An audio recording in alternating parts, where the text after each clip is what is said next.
We just came from the first gold pour, by the way. Historic day today, 23rd of February 2024.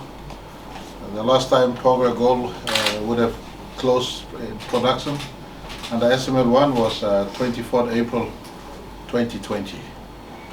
And so this is almost 3 years, 10 months since the last gold production under SML1. Today this gold is produced under SML13. I want to say thank you very much to the patience of our landowners, our Enga people, Enga provincial government, to our country. We've been patient for the last 3 years going forward. I always use the catchphrase, short-term pain for long-term gain. Lest we forget, I want to advise Papua New Guineans that we have signed many agreements or past where we have not gone past 50% equity structure. Equity depicts ownership stake in the mine. At this juncture, let me announce that the current gold pouring pours under SML 13, of which Papua New Guinean beneficiaries own 51%, and our investment partners owns 49% equity. That is from a place where under SML1, the investment partners had 95% and Papua New Guinean beneficiaries had 5%. And so a far bigger improvement, consistent with Governor Ipatas and my team of leaders who formed government in 2019 with a view that fair and equitable take from all our resource projects, not just in the mining space, but in the oil and gas, in the fisheries, in the forestry, in the resource sectors. Papua New Guinea must earn more, and we push hard to earn more from what we can without compromising our investors' ability to also make a return on the investment. Finding that fine balance was our mantra, our key focus since 2019. Many complained. Many thought we will not see this light, daylight in which Porgera is now producing gold again, but today we just stepped into the production room, a production room that not too many people are privy to have access into. We saw in the heartbeat of the Porgera mine operations the pouring of gold for the first time, and today we witnessed 15 million kina worth of gold produced in the production room. That's under SML1. At the moment the gold is below 50%, the mine rather is below 50% productivity. We expect to ramp up to 100% productivity by July. And I want to appeal to all stakeholders for cooperation. This continuity of Porgera requires all of us to work together. Provincial government has given an unbound endorsement to the new Porgera SML 13.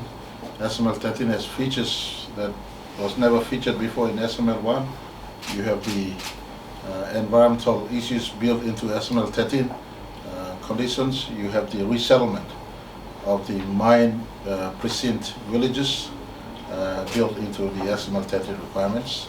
There are also greater cognition to the fact of social obligations we owe to mine affected areas and mine affected provinces, including the host province, Enga province in itself. Better mine operation coming up for the next 20 years. We look forward to the mine continue returning better return on investment to Papua New Guineans. Something many do not know, we state through Kumul Mineral Holding Limited has not put out any toil whatsoever to restart of the mine.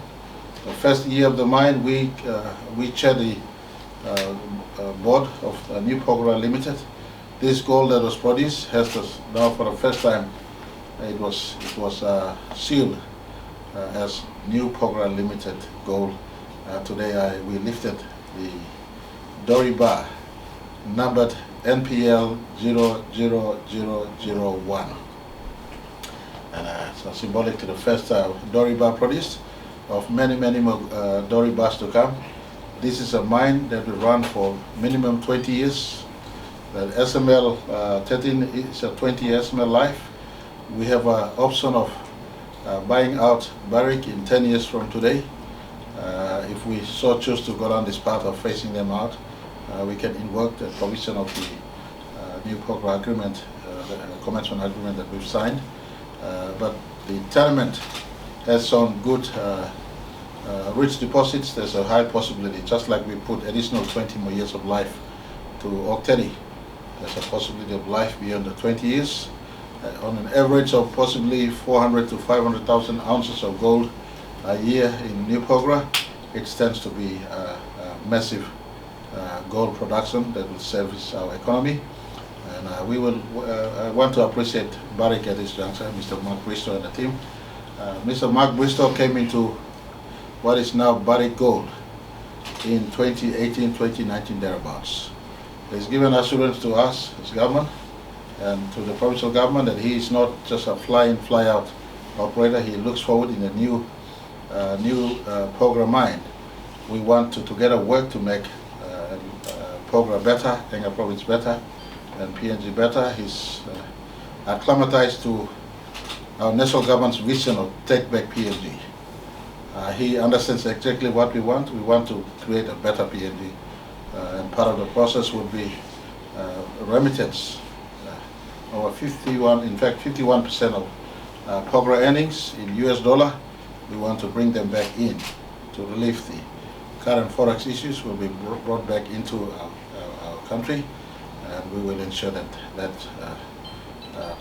sales value, residual US dollar is brought in and kept in country going forward. So a better shift, it's a tectonic shift that Barrick has shown that can be established between PNG government and investors. That you can, PNG stakeholders can sit above 51%, or above 50% rather, and investors can sit below 50%, all balancing the magic formula of investors making a return on investment, as well as PNG beneficiaries getting what is their just due or rightful entitlements. So I just want to say thank you to our partner Barrick Gold Limited, BNL. Thank you to the main man here, the anchor man, Peter Ipatas, who's been very, very consistent. Anchor support to the new Porgera that is happening there. May people of Enga Province and Porgera forever remember the strong leadership of Peter Ipatas. He was very, very strong behind this. He stood with me every step of the way, despite many negativities and criticisms and many issues that are prevalent, including lawlessness in Enga Province. One thing we will focus on is Porgera startup, and I want to also indicate that the accessibility to Porgera mine through the road, there are two major slips that we've been informed. Works Secretary has been advised, and Works Minister to relook at opening up the slippages. We're asking Police Commissioner to put in one additional mobile squad into Porgera Valley to ensure the place remains settled and we resolve other disputes that are happening elsewhere in Enga to ensure people find peace and value in a greater benefit that now will flow back to Enga Province and the country as a result of new Porgera. We've made commitment that very soon, as soon as the sales of the first gold is made, the 15% beneficiaries, the provincial government and landowners, as well as the 3% royalty benefit will flow on. There will be no deduction, no waiting for cost recovery. The 15% beneficiaries will be receiving the benefit upfront. We are committed to go back to Enga Province in March. There will be the final round of consultations, or rather development forum processes completed to ensure the landowner benefits are fully defined and agreed upon, provincial government benefits are fully defined and agreed upon, and of course national government benefits are secured and brought back so that we know what is the share in terms of the final splits. I want to ask all landowners out there, it's far better. Landowners have secured now in the current distribution agreement, they have secured 200% more 200% more than where they were before in SML1. And provincial governments have secured 100% more than where they were in the SML1. Of course, they have all made a bid, including landowners in the riverine area and on the sides of West Sepik, Hela Province and Western Province. All those final rounds of landowner engagements and negotiations and agreements will be progressed, and in March, hopefully, we are in Wabek to sign up on what is the final benefit splits. And we hope that time we're able to present the first check of the 15% equity and 3% royalty to the beneficiaries up there in Enga province. It will be probably remiss of me not to say something here. It's done a historic trip that we've made to Porgera. Almost 4 years of waiting. The province and the country had to wait this long, but I think the wait has been worth it. Now that we've seen the first gold, we're happy, Prime Minister. From the Enga provincial government and the people of Enga's perspective, I want to take this opportunity on behalf of also the leaders of Enga to thank you for your strong leadership in these negotiations, which have finally seen this new arrangement. There's a lot of critics out there who have been saying that we've lost in the 4 years, but for us as a provincial government and the people of Enga, we've been keeping quiet. We always knew that the Prime Minister and the government would deliver a better outcome for us. So we had trust, so we were not in the politics of criticizing government. It was always other Papua New Guineans, other interested people who have talked about the loss of business, loss of opportunities in this country. Yeah. But having served as governor for the last 27 years, from my perspective, from my position, you would understand the Enga's call. Basically, we were the ones who wanted greater benefit out of the mine. So, it was timely that there was a change of government, and the Prime Minister, the Honorable James Marape, has took on the fight for us, and we are happy. And finally, I think the people of Enga will appreciate it, Prime Minister. But otherwise, Prime Minister, on behalf of the leaders of Enga, Enga provincial government, the people of Enga, I think you've in the last three years and 10 months, you have been faced with a lot of criticism.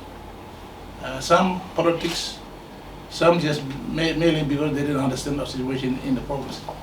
But we were able to carry through the last 3 years and 10 months. And I want to take this opportunity to thank you and the government, your government, that has continued to support our initiatives in the province. So in the last 3 years and 10 months, we have not felt the shutdown of Porgera.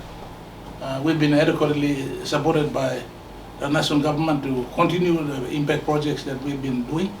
So Prime Minister, I think your leadership is one that we can always be proud of. In this country, sometimes it's always good to give credit where it's due.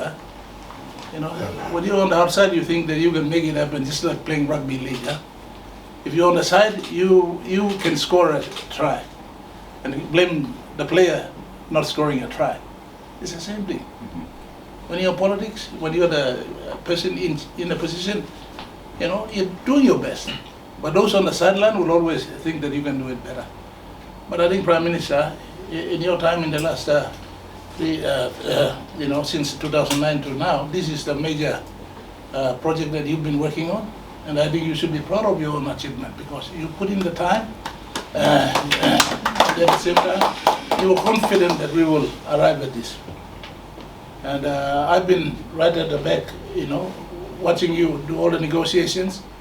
And I can tell you, it's not easy, observing, this kind of negotiation at a high level like this. We are talking about negotiations with, international companies, people who have been negotiating all over the world. And for them to come here, like Garry, to come here and not concede, but to agree to this kind of partnership is very hard. And I think that's where the Prime Minister and the government need to be given credit. And so, Prime Minister, this is a day that I am really proud of. being part of the government, you know. There had to be a reason to leave the Honorable Peter Hon. He's also our brother. We left him, and I think this is one of the reasons that we left. And now we've got the first go by out of Porgera. So I am happy, and I'm sure that everybody else is happy, the country is happy. But let me assure everybody that Enga people have always been confident that this day would come. And we've always supported this government to delivering this for us. So thank you, Prime Minister, and thank you, government, for delivering this. Thank you.